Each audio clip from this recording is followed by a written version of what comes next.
This is the Breakfast Leadership Podcast. Boundaries or burnout, you make the choice. Here's your host, Michael Levitt.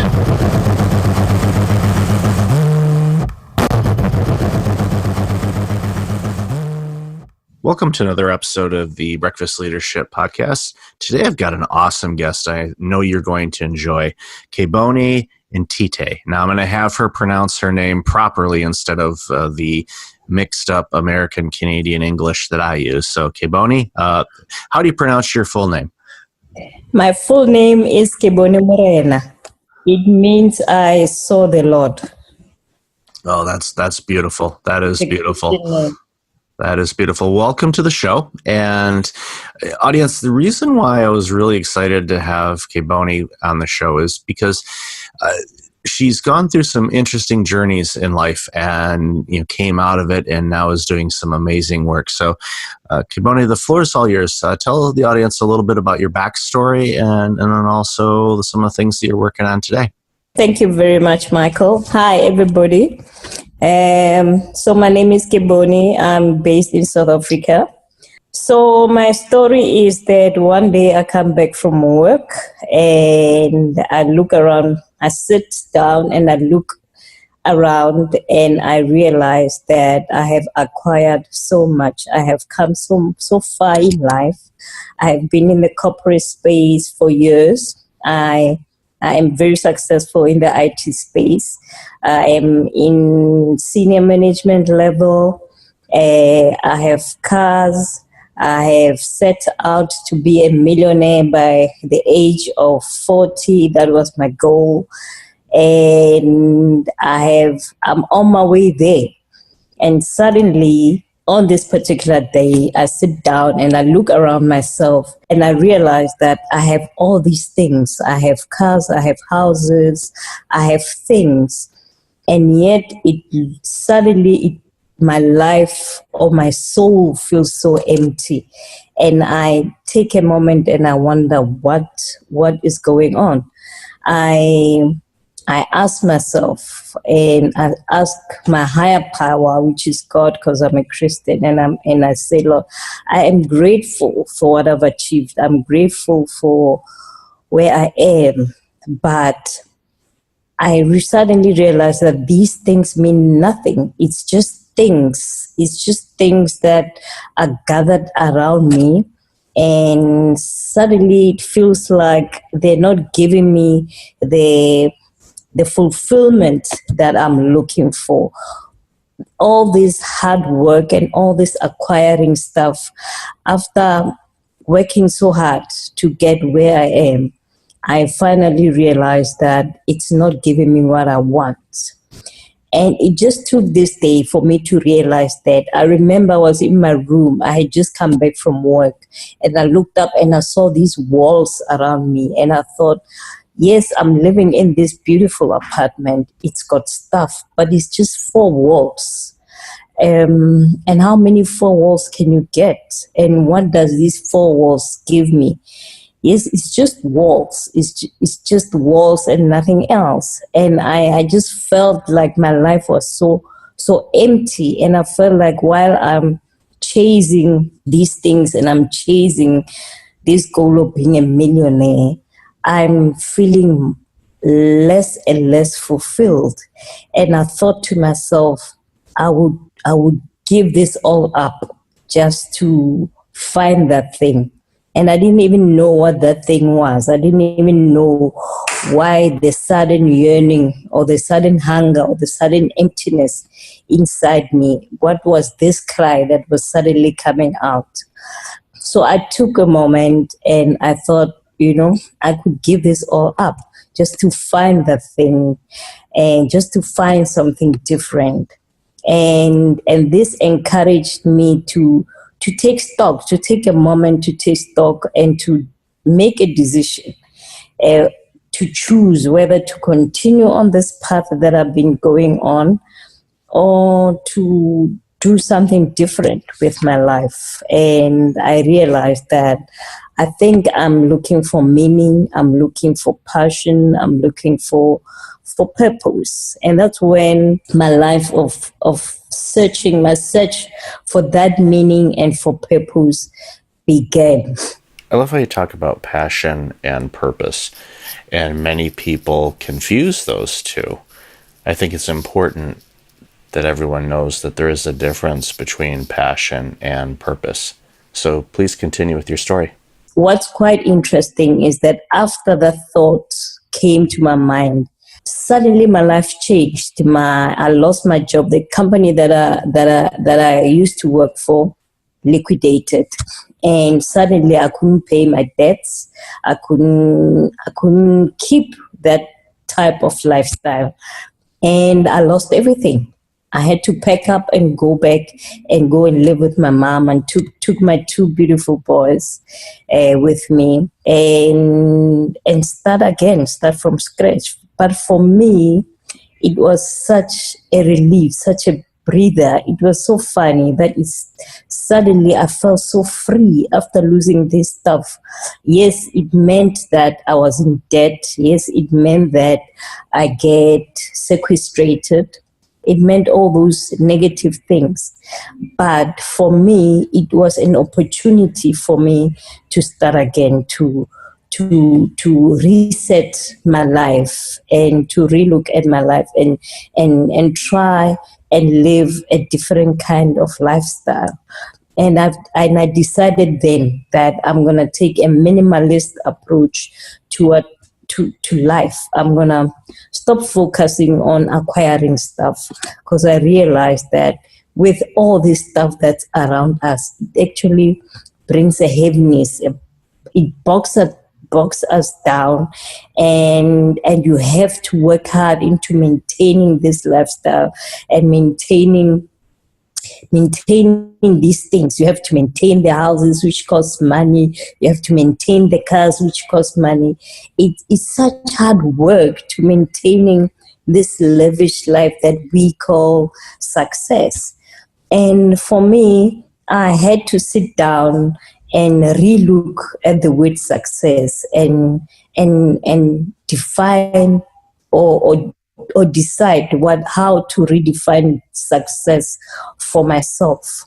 And I sat down and I looked at what success will mean to me, because what I thought was success for me, which means money and material gain, is not success at all for me. I decided that success for me is going to mean a life of meaning, a life of making a difference. I started exploring what that life of meaning is going to mean. And at that time, I'm a born again Christian, by the way. And at that time, I was also in ministry at the church. I was preaching, I was prophesying. But the weird thing is, I also found that was also something that I was not even passionate about. I was doing it as a duty, as my Christian duty. I also took that apart and looked at that, and decided that actually this is not what I'm passionate about. But I took that as a starting point, because that is something that's different to how I've been defining success in terms of the corporate world, in terms of business world, in terms of material gain, as opposed to church and spirituality.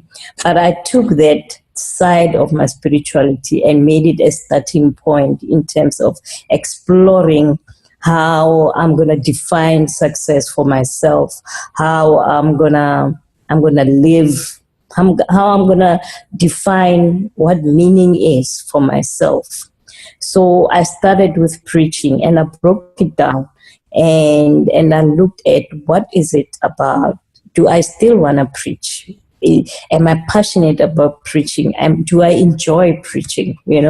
And I realized that I do enjoy preaching, but not in the church setup. which means that I enjoy the speaking part of preaching.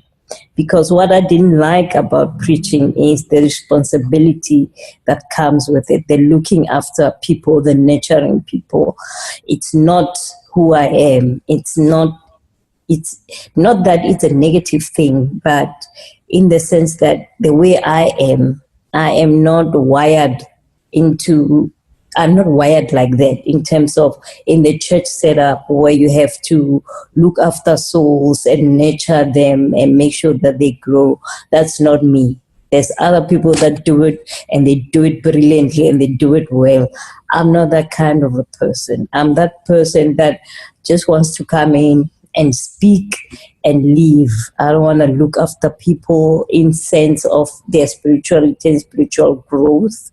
I'm more focused on speaking and helping them discover who they are and the value in them.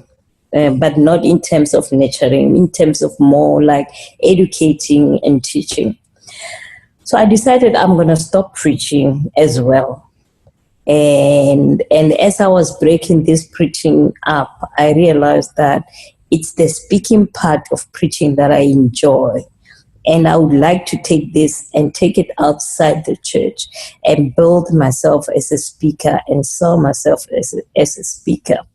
And also, I looked at what other gifts do I have, because my Bible tells me your gifts will make room for you in front of men or before men, which means your gifts will create space for you, which means you can use your gifts to market yourself or to create a life for yourself, to create, to make money, This is what that scripture means. Or you can use your gifts to brand yourself and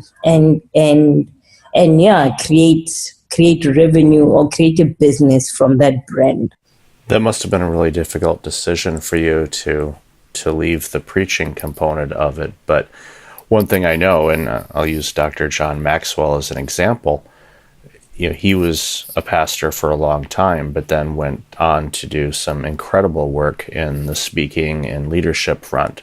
So you can continue to serve humanity, but you don't need to necessarily do it from the pulpit.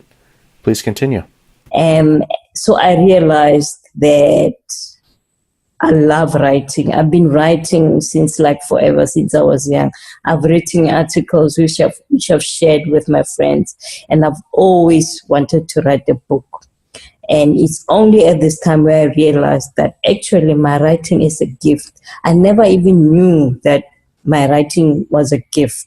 I thought everybody can write. I thought everybody could do it. I didn't think that it was a gift. It was only at this time where I was taking stock of my life and looking at what I was good at and what I can use, to make a difference out there.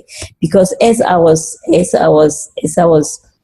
taking stock and as I was breaking things apart in terms of success and what I want to do with my life, I realized that I want to find my purpose, because at church they talk about purpose, but they relate it to more like the Christianity in church and preaching and whatever. But I realized that purpose is bigger than that. Purpose is the way you're built.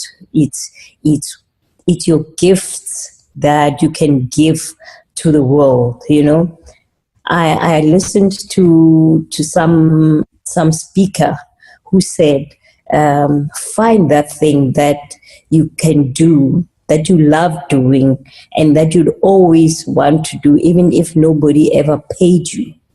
And once you find that thing, find a way of making money. Find a way to make money with it, or find a way to make it create an income for yourself.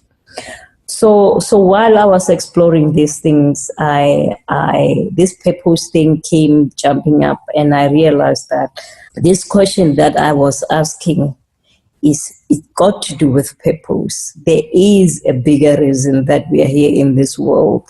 And I realized that there must be, because as I was questioning that thing of I've acquired these things, but I'm still feeling empty. I questioned, I said to myself, there has to be more to life than this. Surely this can be all that is to life. It can be that we are in this world just to work, and acquire and die. There must be more to life, and that must be more to life is got to do with purpose.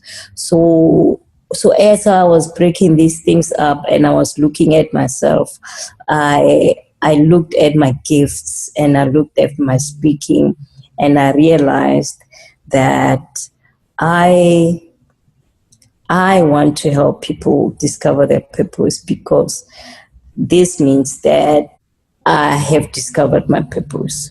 So while I was searching, questioning myself, questioning my reason of being, I found my purpose.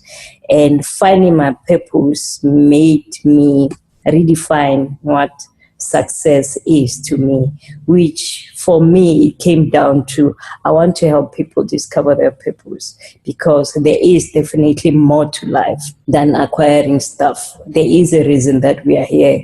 There is a reason that we are here at this time. There is a reason that we are here with all those people around us. There is something that is in us that we need to give or to share with other people.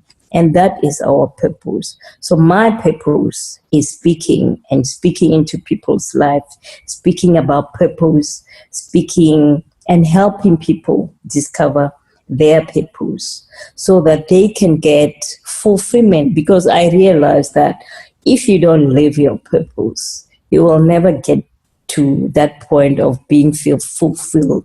You'll always be chasing something. And that is what I was doing at that time. I was chasing, putting goals in place. Once you reach that goal, it's not enough. There has to be something else. There has to be something else to buy, something to acquire. It's either a new set of shoes, a new car. Once it's here, after 3 years, it's not enough anymore. There has to be something. But I realized that all these things where I was chasing so that they can fill this hole, this void that I was feeling inside. But this void, I realized as I was coming into my own, as I was getting to know who I was, I realized that this is my purpose. This is what my purpose does, what my purpose did for me. It helped me fill that hole. And so now I host events where we speak about purpose. I tell my story of how I discovered my purpose, and I inspire people to encourage people to discover their purpose, not only for themselves, but for those around them as well, so that they can give to others and help better other people's lives while they are getting that fulfillment. I realized that you can only get that kind of fulfillment from helping others. That's amazing. That is so amazing, because you talk quite a bit, and I took lots of notes of things, regarding, the lessons that you learned from, the job, getting phased out, and the things that you had, and then recognizing that you had a purpose, and then you discovered that purpose, and now you realize what that feels like and how that's so important to you and the people that you serve, that you've taken that work to make it able for you to speak publicly and also help people find their purpose. One thing I want to jump back to real quick on the the thing of preaching and giving sermons and whatnot, where you felt that it wasn't something that you wanted to do, in a church setting, but yes, there are many, many, many people, including yourself and many others, that every time, they publicly speak, it is very similar to a sermon. The purpose is to instill life and wisdom into the audience and to give them a call to action and permission for them to take control of their life and find their own purpose so that they can use those skills to help others. Yeah. In your journey and the things that you've done and what you talked about, was there anything along the way that surprised you? I guess, or maybe another way I can rephrase this, I want to ask maybe a little bit differently, is at that moment that you realized that all the things that you had, the stuff that you had, and all that was no longer serving you. What was your initial reaction to that? Was it a case of where you thought, okay, I need to, be rid of all these things? I know, with the story, you said that you had to, move in with family and whatnot. But even when you do that, you still have a lot of things that you bring along with you. So what was that moment like when you realized that you no longer either needed or no longer wanted to have all the stuff in your life that you did have? For me, that moment, it wasn't like, what am I didn't get to that point where I said, what am I going to do with these things? It was just a moment in time where I thought I could give this all up anytime just to find that thing. And it just so happened that the universe worked with me at this stage, that it happened that I lost everything. And yes, there was stuff around me, but I decided that I don't need this stuff. It was a conscious decision that I took, that I want to start afresh, and from this point on, I want to own as little and as minimal as possible. I want to be a minimalist. If you look at my life now, in my lounge, it's just a couch. I don't have a lot of stuff. I don't have a lot of clothes. I keep everything to a minimum, because I have decided that with my purpose and my speaking, I want to be easy to move around. I want for that moment where, if my God, I'm led to say relocate to the US, I won't be bogged down by what happens to this house, what happens to this car, what happens to all this. Do I have to sell stuff, or I don't want to worry. I would just want to up and leave, I realized that we put value in things so much that it holds us back in life, where you're not as flexible as you should be. You don't move around easily as you should be. So I made that conscious decision, and I was okay with letting things go, because honestly, I just wanted to let it go, And the interesting thing, like I said before, is that I felt so free after I let it go, because what I realized. I realized that we actually find our identity in things. We find, or put our value in things. We measure our worth in things. We measure our worth by the amount of stuff that we have around us. We measure that we are successful by our TVs, our houses, our stuff. This is how we measure our value and our success.